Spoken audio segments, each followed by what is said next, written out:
Bonjour Mme Michael Jean, bonjour Daniel Georges, bonjour Simon Lavoie, bonjour aussi Micheline Laflamme et Judith Dallaire. Merci Mme Micheline Laflamme, Mme Judith Dallaire pour votre aide pour prendre contact avec Mme Michael Jean. Mme Michael Jean, merci vraiment beaucoup, merci sincère pour la belle conversation que vous avez pris le temps d'avoir avec moi hier matin. Ça fait vraiment super intéressant d'entendre votre avis concernant les projets de reboisement qu'on essaie en ce moment de mettre sur pied.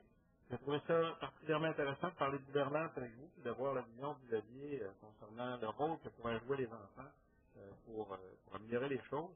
On est resté dans la conversation d'hier sur une question.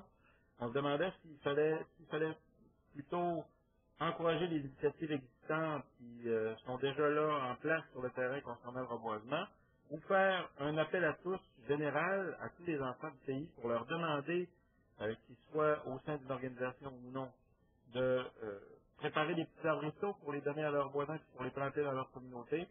Moi, en y réfléchissant bien, je pense que c'est une bonne idée de faire l'appel à tous les enfants haïtiens, idéalement en créole, en leur expliquant bien de quelle manière ils peuvent récolter des petits contenants réutilisables un peu partout dans le pays, les remplir de terre, en faisant du compostage éventuellement si c'est nécessaire, mettre dedans des petites semences qui prennent dans les fruits pour pouvoir préparer des arbrisseaux qui vont devenir des arbres fruitiers. Ces gestes-là peuvent être expliqués par vous directement aux enfants haïtiens. Les enfants haïtiens pourraient voir ces messages-là dans toutes sortes de contextes. Il y en a dont les parents ont un accès à Internet, ou dont un voisin a un accès à Internet. Il y a aussi des professeurs qui se promènent dans ce pays-là et qui ont de temps en temps accès à Internet via les cafés Internet locaux. Il y a donc toutes sortes de truchements par lesquels ce message-là pourra se rendre jusqu'aux enfants. Puis, il y a évidemment les organisations comme celle chapeautée par Daniel Georges qui font un travail de terrain déjà bien commencé pour regrouper les jeunes, pour les amener à faire du recyclage, du compostage, à préparer des pépinières, des micro-pépinières pour reboiser le pays. Ces associations locales-là pourraient certainement être d'une grande aide pour faire parvenir le message jusqu'aux enfants. Je pense qu'il y en a plein dans le pays qui mériteraient d'être soutenus dans leurs efforts. Je suis certain que si vous préparez un message qui est un appel à tous destiné aux enfants, pour que les enfants commencent à préparer les jardins de leurs écoles, les pépinières de leurs écoles, ben, ce message-là, il pourra être relayé par tout un paquet d'organisations qui travaillent déjà très bien sur le terrain, comme la MUSI, avec des gens comme Daniel Georges, qui pourront certainement être très contents d'avoir votre appui dans les efforts qui sont déjà commencés dans cette direction-là.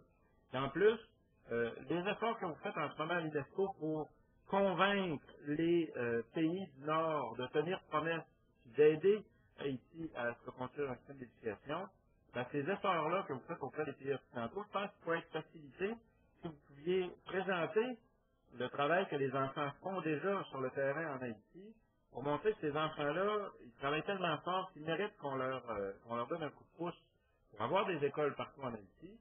Puis éventuellement, ce sera peut-être pas une mauvaise idée d'ailleurs de faire le calcul de tout le CO2 qui est recapté par les enfants plantés par c'est-à-dire tout le CO2 qui est recapté par les arbres plantés par ces enfants-là, parce que sur le marché du carbone, le marché international du carbone, peut-être que ces enfants-là, leurs efforts mériteraient d'être soutenus par le marché international du carbone.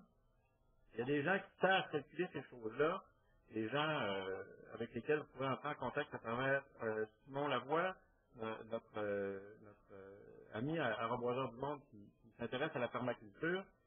Lui est en contact avec Achille B. Laurent, qui travaille en éco-conseil, qui pourra certainement vous aider à voir la mesure dans laquelle les projets de reboisement initiés par les enfants pourraient aider, par exemple, le Canada à répondre à ses promesses dans le cadre des objectifs du protocole de Kyoto.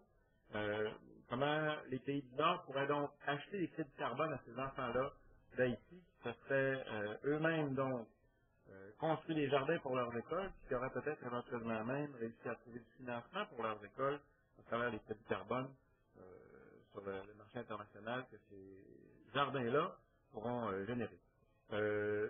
Merci beaucoup pour le temps que vous avez passé dans la conversation qu'on a eue ensemble. Ah, il y avait un autre point aussi qu'on avait abordé. Pendant la conversation, vous me souligniez qu'en Haïti, il y a un sérieux problème avec le cadastre. Donc, faire des projets de reboisement dans un contexte comme celui-là, c'est un peu difficile. C'est dans cet esprit-là que je pense que ce serait une bonne idée de demander aux enfants de préparer des arbrisseaux qui vont non seulement servir à faire le jardin collectif de l'école, mais de préparer surtout des arbrisseaux pour en donner à chacun de leurs voisins. Si chaque enfant donne à chacun de ses voisins, à chacun de ses 20 voisins, à chacun de ses 50 ou de ses 100 voisins, un arbre fruitier, si chaque enfant le fait, il va y avoir sur les terrains de chaque personne des nouveaux arbres fruitiers cette année en très grand nombre. Puis, puisque le cadastre est un peu compliqué, il y aura dans ces terrains-là des terrains qui seront la propriété des gens qui auront reçu des arbres. Il y aura aussi des terrains qui seront loués par les gens qui auront reçu les arbres, mais qui pourront quand même planter ces arbres-là avec l'assentiment du propriétaire. Il y aura des squatteurs qui recevront ces arbres-là, qui les planteront dans des terres à moitié publiques ou dans des terres peu revendiquées.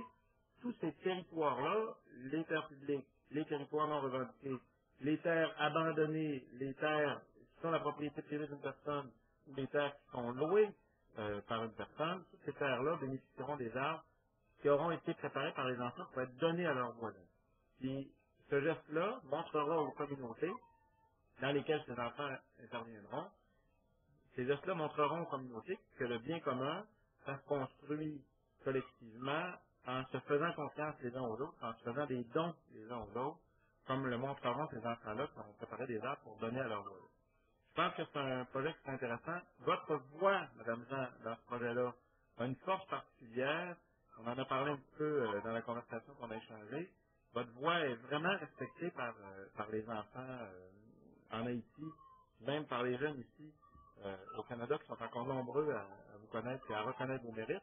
Donc, ce serait une bonne idée, je pense, que cet appel à tous-là adressé aux enfants d'Haïti existe.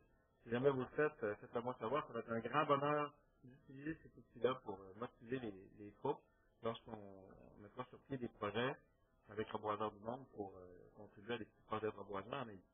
Merci beaucoup. Merci pour tout le temps que vous avez consacré à écouter ces vidéos-là. Passez une excellente journée. À bientôt.